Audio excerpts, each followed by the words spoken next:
Max Verstappen thought about leaving Red Bull. Hard as it is to imagine F1 in the last few years without that combination, it could have been the reality. Verstappen's doubts about the team made him consider walking away before it all got so good. Instead, Verstappen's patience paid off big time. And now that Lando Norris faces a similar conundrum at McLaren, Verstappen has some advice for his good friend. Norris still has 2 and a bit years to run on the long McLaren contract he signed the winter before last, and only in the last month or so has that decision started to look like less of a mistake. McLaren's decline in 2022 and poor start to 2023 risked completely undermining the progress it made through the first 3 years of Norris's F1 career and didn't reflect what Norris thought he'd signed up for at all. But a mighty mid-season upgrade to the MCL60 has given Norris the tools to fight closer to the front again. If you haven't already seen our video about that, you can find out more here. In the 4 races with his more potent machine before F1's summer break, Norris scored 2 podiums and picked up more points than anyone except the 2 Red Bull drivers, and even Sergio Perez has only managed 6 more. During that run, we got an interesting take from Verstappen about what Norris is going through, having been in a similar position himself. There's no doubt in Verstappen's mind that Norris would win races in a top car, but the world champion knows that's rarely how it works in F1. Patience is a virtue, and in his experience, it can be richly rewarded. Verstappen says that when you're with a team that's aiming to fight for titles and you're part of that process, you have to really believe in it. You have to buy into the recruitment, the technical package, and everything you see and hear. While he trusted the Red Bull process, Verstappen admits his patience was tested and he had his doubts. He even says he thought maybe he should leave. Verstappen's own experience waiting years for Red Bull to finally challenge Mercedes properly was admittedly slightly different to what Norris faces now. Verstappen at least got into a race-winning car quickly, even if bigger success required a few years more patience. Apart from a brief 2-race spell in 2021, Norris hasn't been faced with the kind of chances to win that Verstappen started to get less than 18 months into his F1 career. And even though it wasn't as regular as he'd have liked, Verstappen kept getting those occasional shots at wins for 4 seasons before Red Bull gave him a title-challenging car.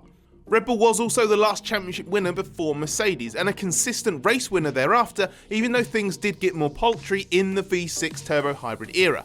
Whereas McLaren's not only failed to win a title since 2008, it had fallen to quite an extreme depth by the late 2010s, shortly before Norris came on board. So Verstappen wasn't gambling on as big a turnaround as Norris is. After 94 races, which is Norris's career tally as we make this video, Verstappen had 7 wins and 27 podiums to Norris's 0 wins and 8 podiums, but the same number of poles because of Mercedes' dominance.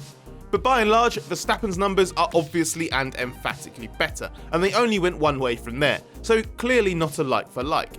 But Verstappen sees a parallel, and so do we, because the general principle is the same. A talented driver, impatient to succeed, has a long-term commitment to a team that's not quite delivering what they need and seems to always be looking at success next time, next time, next time. So, does the driver stick and commit to being a key part of the project, or do they twist and go somewhere else? The reality of F1 is a factor, as Norris is aware that no driver spends their entire career with the best car. So he viewed the period of stagnation, frustrating as it was in 2022 and early 2023, as a necessary evil, as long as McLaren came good with its long-term plan. But Norris has admitted that bit of doubt Verstappen alluded to has been there in his head at times as well. He told Sky Sports F1 recently, "In the back of my mind there's that impatient game of, do I stick it out for another few years, or is it time to look at something different?" But the more McLaren improves and shows great signs like it has with this upgrade, the more confidence Norris has that what he wants to achieve, he can achieve with McLaren. And that is really what Norris wants, which is a big factor. Verstappen says that when Red Bull was still getting things together, he was as well as a driver, and his view was that you never forget who put you in F1 in the first place. Norris doubted himself when he first came into F1, and it's only recently he's felt comfortable with not only his place on the grid, but his status as one of the best drivers. He expresses sincere gratitude to McLaren for the role it has played in his progress, and there is clearly a specific motivation to succeed with McLaren. He says it would be more special, and when we spoke to him earlier this year, he said something very similar to Verstappen.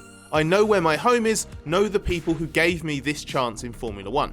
The length of modern F1 seasons skews things, but Norris is well on his way to becoming a McLaren great if he sticks around.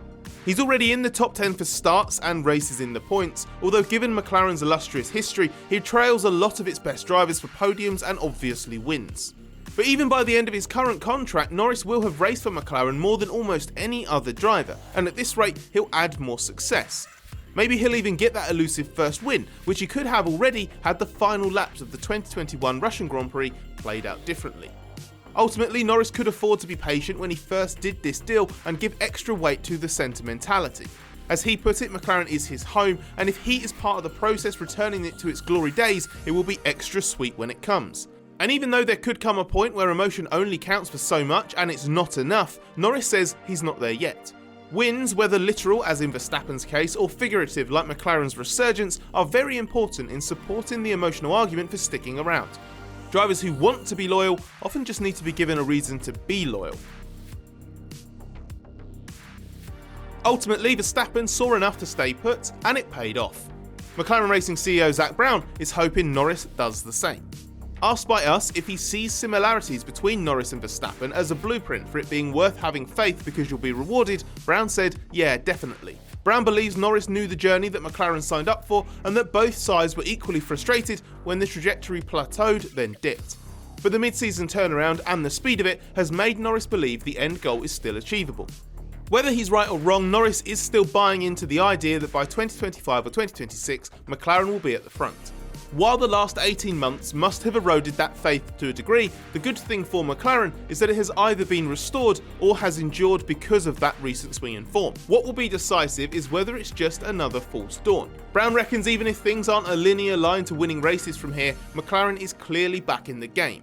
McLaren's argument is that it has all the pieces in place now and just needs some time to turn that into being a fully fledged frontrunner. If some time means between now and the end of 2025, then Norris may be able to follow Verstappen's blueprint after all, stick it out, keep the faith, and reap the rewards. If it doesn't happen by 2025, then he will need to seriously consider doing what Verstappen ultimately didn't have to, leave, whether that's for the end of his contract or even sooner. Although Norris doesn't have a conventional way out of his contract by an exit clause, the fact is he can get out of it if he wants to, and McLaren agrees to let him go. It's just highly likely this would come with a massive price.